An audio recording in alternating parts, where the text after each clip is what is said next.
Alhamdulillahirabbil alamin wa bihi nasta'in wa ala umuri dunya waddin. Allahumma shalli ala sayyidina Muhammadin wa ala alihi wa ashabihi ajmain, amma ba'd. Kepada anak-anakku penghuni asrama UNES periode 2020-2021 yang saya cintai dan saya banggakan. Pertama, marilah kita senantiasa mengaturkan rasa syukur kita kepada Allah Subhanahu wa Ta'ala. Khususnya pada kesempatan hari ini, kita masih diberi kesehatan, kemudahan, dan kesempatan untuk bersua melalui daring, situasi dan kondisi yang insya Allah semuanya dalam kondisi yang sehat walafiat. Amin. Yang kedua, mari kita sampaikan sholawat serta salam kehadirat Rasulullah Muhammad SAW. Biqauli Allahumma salli ala Sayyidina Muhammad, Allahumma salli ala Sayyidina Muhammad. Semoga kita semuanya mendapatkan inspirasi dan syafa'atul utma fid dini wa dunya ilal akhirah. Amin ya rabbal alamin. Kegiatan ini merupakan tahap ketiga dari 5 tahap yang dimiliki dalam berasrama. 5 tahap tersebut adalah: 1. Mulai dari pendaftaran.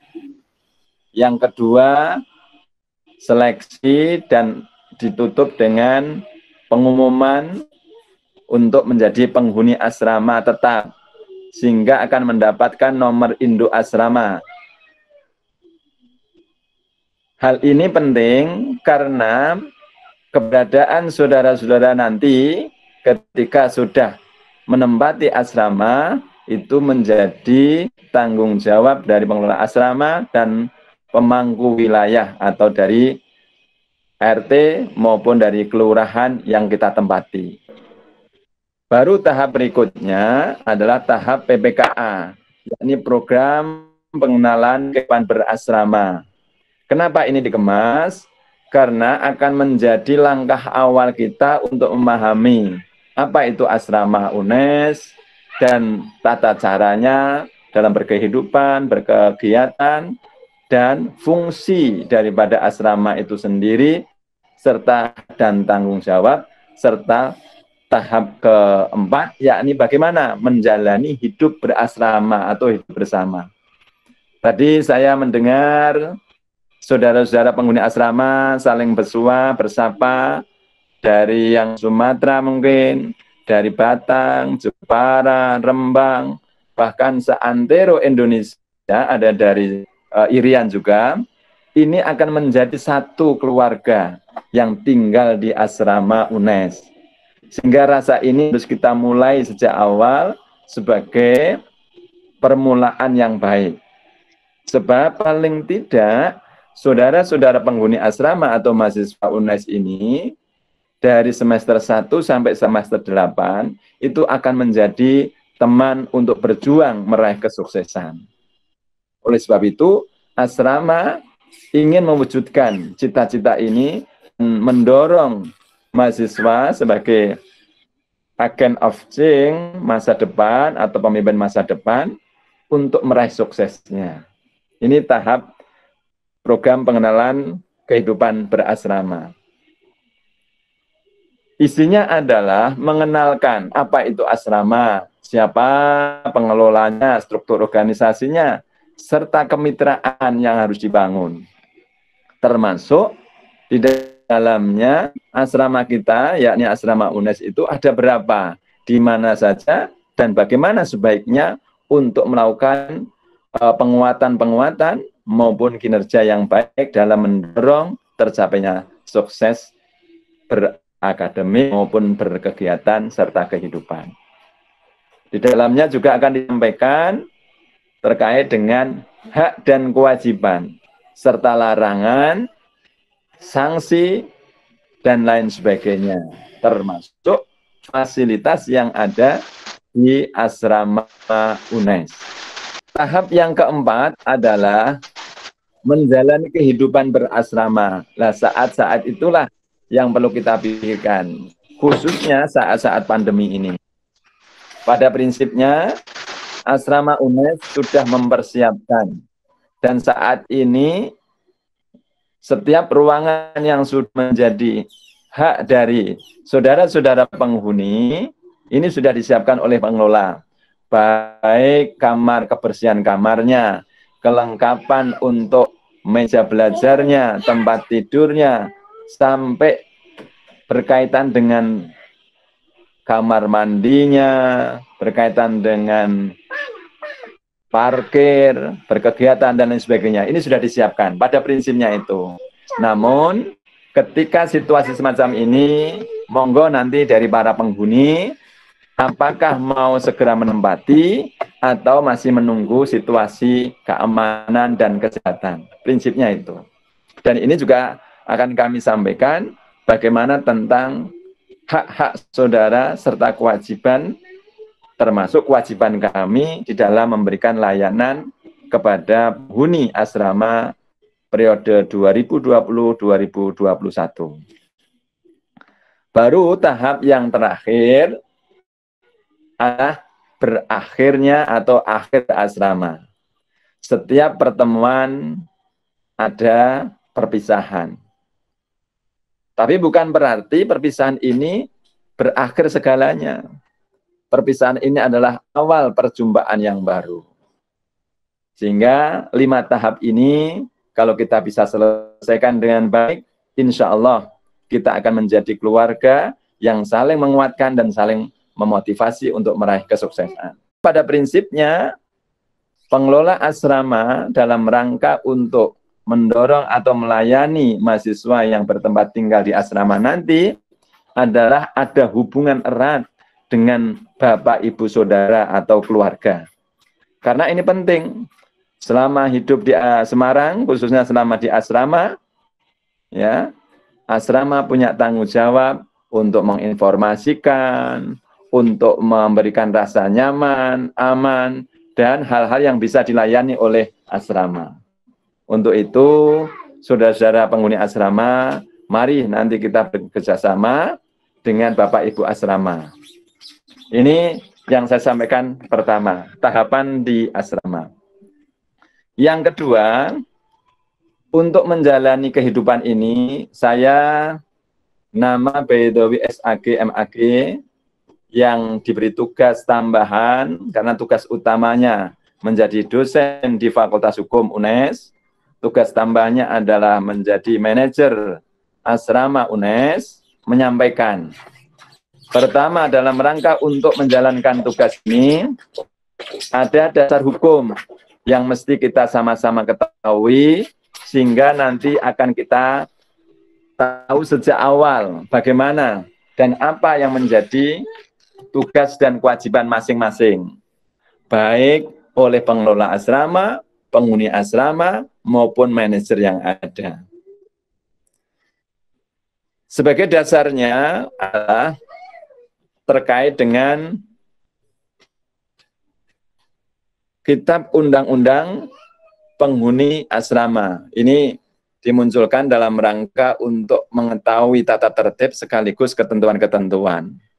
Didasarkan dari peraturan rektor yang telah surat tugas dari rektor yang telah menunjuk saudara Baidowi, yakni saya, untuk menjadi manajer.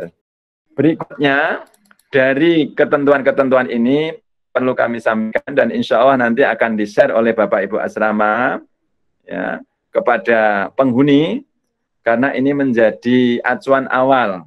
Ya.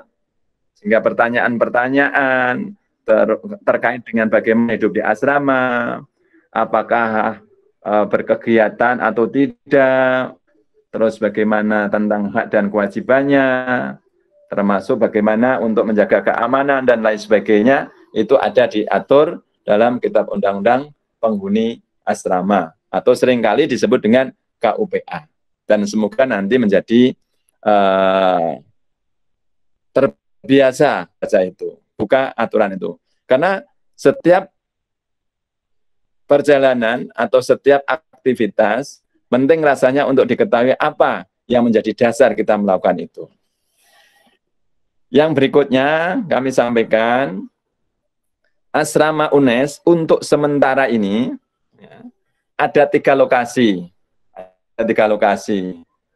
Dan ke depan akan dikembangkan ada asrama UNES, asrama internasional. Terus ada asrama yang nanti insya Allah akan dikembangkan lagi. Ini menurut informasi dan rancangan dari UNES. Semoga kita bisa memberikan, pengelola asrama bisa memberikan manfaat kepada mahasiswa dan meraih cita-citanya. Yang pertama, asrama yang ada di kampus yang berdekatan dengan kampus, yakni Asrama Putra. Ini di belakang, di jalan, ya, di jalan kampus FIK, ya, itu Asrama Putra.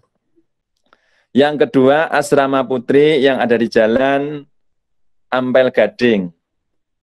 Yang berikutnya, yakni lokasi yang ketiga, yakni asrama di kampus PGSD Ngalian. Dan utamanya ini yang mengisi adalah mahasiswa dari PGSD. Asrama ini adalah milik negara.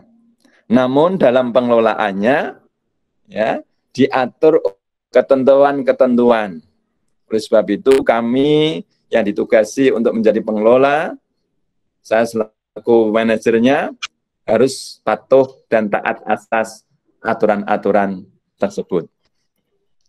Yang berikutnya, nanti saudara bisa membaca juga ketentuan-ketentuan yang ada di Kitab Undang-Undang Penghuni Asrama. Mulai dari hak dan kewajibannya. Pada prinsipnya, ketika mau bergabung dengan asrama UNES, salah satu adalah mendaftar. Dan pendaftaran ini sudah dilalui. Ya. Dan saudara-saudara dinyatakan diterima dan kami siap melaksanakan tugas yang ditugaskan atau diembankan kepada kami semua. Yang berikutnya berkaitan dengan larangan. Yang ini paling penting diketahui. Karena setiap ketentuan-ketentuan, hak dan kewajiban, utama yang perlu kita perhatikan adalah larangan. Jika larangan ini kok sampai terjadi atau dilakukan, maka konsekuensinya ada sanksi. Namun prinsipnya adalah setiap tempat, setiap wilayah itu memiliki ketentuan-ketentuan. Demikian juga di asrama. Saudara penghuni yang saya hormati dan saya cintai, yang perlu kami sampaikan secara singkat adalah saudara yang berada di asrama UNES ini tidak serta-merta, ya, ketentuannya sama di kampus. Ya, tidak serta-merta. Ada beberapa hal yang mesti kita bedakan. Kalau di kampus, mungkin dosen lah, ya, ataupun pimpinan kampus yang memiliki kewenangan untuk memberikan arahan, punishment, dan lain sebagainya kepada mahasiswa. Namun di asrama yang memiliki adalah mulai dari security-nya bisa mengingatkan, yang berikutnya dari Bapak Ibu asrama, dan berikutnya adalah dari pembina, karena susunan organisasinya, ya, di asrama itu tertinggi adalah manajer, dibantu teman-teman Bapak Ibu asrama dan pembina. Dari komponen ini dibantu administrasi dan bendahara. Untuk menjaga keamanan, disiapkan security, kebersihan, dan kelengkapan, dibantu oleh teman-teman teknisi maupun cleaning service. Itu teman-teman yang ada di asrama nantinya komunikasinya dengan organ-organ tersebut. Di dalam asrama dilengkapi ada kantin, ya, sehingga nggak usah khawatir, saudara-saudara nanti kalau sudah di asrama bagaimana makannya. Syukur bagi, ya, nanti bisa bersinergi dengan ibu kantinnya. Mau makan apa hari ini, grupnya dibikin. Bu, kami mau makan yang semacam ini. Sehingga ada hubungan baik. Mereka adalah saudara-saudara. Sehingga saya teringat Kalau ada pertanyaan, siapa orang terbaik menurutmu saat ini? Seringkali orang menyebut orang tua. Ternyata yang dimaksud orang terbaik saat ini adalah orang yang ada di sekitar kita. Kita ambil contoh, seandainya kita jatuh, kita sakit, siapa yang bisa nolong? Apakah ibu yang jauh di sana? Ibu, kami sakit. Kemungkinan besar ya sudah berobat. Padahal yang ada di sebelahnya ini yang siap membantu. Oleh sebab itu, jangan abaikan orang-orang yang ada di sekitar kita. Semoga anak-anak kita, anak-anak yang di asrama ini khususnya, betul-betul menjadi orang-orang yang sukses ke depannya. Dan saya berharap sekali kepada penghuni asrama, khususnya penghuni 2020-2021, untuk sungguh-sungguh belajar dan sekaligus memiliki perilaku yang baik, karena modal inilah yang bisa kita gunakan untuk masa-masa mendatang. Setiap perjalanan ada rintangan, namun bagi orang-orang yang sungguh-sungguhlah yang akan mengalami atau mendapatkan kesuksesan. Itu yang bisa saya sampaikan. Dan kalau ada kekurangan, mohon maaf. Saya tutup. Wallahul muwaffiq ila aqwamit thoriq. Wassalamualaikum warahmatullahi wabarakatuh.